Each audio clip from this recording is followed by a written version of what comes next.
বিসমিল্লাহির রহমানির রহিম। বাংলাদেশ জামাত ইসলাম কর্তৃক আয়োজিত জাতীয় সমাবেশে সম্মানিত সভাপতি ডাক্তার শফিকুর রহমান, আমির জামাত ইসলাম, বাংলাদেশ জামাত ইসলাম। উপস্থিত আছেন জাতীয় নেতৃবৃন্দ, জামাত ইসলামের কেন্দ্রীয় নেতৃবৃন্দ।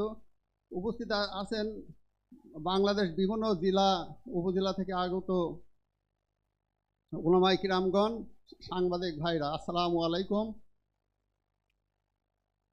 সর্বপ্রথমে আমি শ্রদ্ধা নিবেদন করছি জুলাই আগস্টে যারা শহীদ হয়েছেন তাদের আত্মার মাগফিরাত কামনা করছি।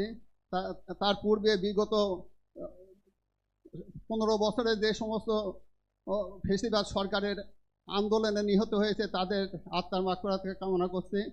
তারপর যারা আহত হয়েছেন তাদের সুস্থতা কামনা করছি। আমার ছেলে আবরাল ফাহাদ, তার কি দোষ ছিল? তার দোষ ছিল হচ্ছে এই দেশের সরকার যে কিছু মানে যেগুলি বৈষম্য বিরোধী কিছু চুক্তি করেছিল ভারতের সঙ্গে, সেইটাই আমার ছেলে হচ্ছে সেটা ফেসবুকে স্ট্যাটাস দিতেছিল। এদের মধ্যে ছিল ফেনী নদী থেকে প্রতিদিন 1,35,000 কিউসেক পানি ভারতকে বিনা উজরেতে তাকে দেওয়া হচ্ছিল।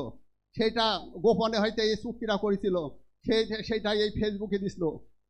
তারপর তৎকালীন 47 সালে দেশ ভাগ হওয়ার সময় তৎকালীন সরকার পশ্চিম বাংলার কলকাতা বন্দর ব্যবহার করার জন্য সেটা অনুমতি চেয়েছিল, কিন্তু তারা দিয়েছিল না। তার বিনিময়ে এই ফেসিবাদ সরকার মোল্লা পোর্ট তাদের ব্যবহার করার জন্য অনুমতি দেওয়া হয়।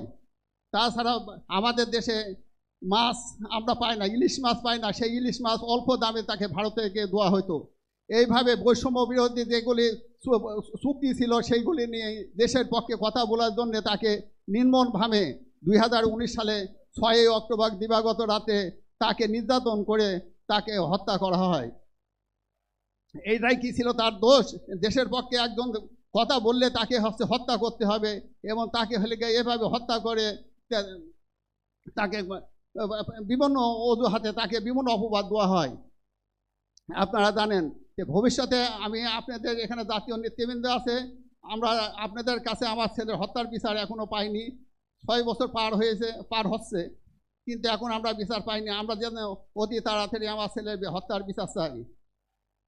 তাছাড়া ভবিষ্যতে আর যেগুলি আর যে এই হলে যে সমস্ত র্যাগিং হয়, এখন আমাদের ডক্টর ইউনূস সরকার আছে, ওনার কাছে আমার আবেদন জানাবে যারা হলে নির্যাতনের মাধ্যমে যারা নিহত হয়েছে তাদের তালিকা করার জন্য। খালি জুলাই আগস্ট গুম এইগুলি হত্যার তালিকা করা হচ্ছে, কিন্তু আমাদের হলে যারা হল র্যাঙ্কিংয়ের মাধ্যমে যারা নিহত হয়েছে তাদের কোনো তালিকা করা হচ্ছে না।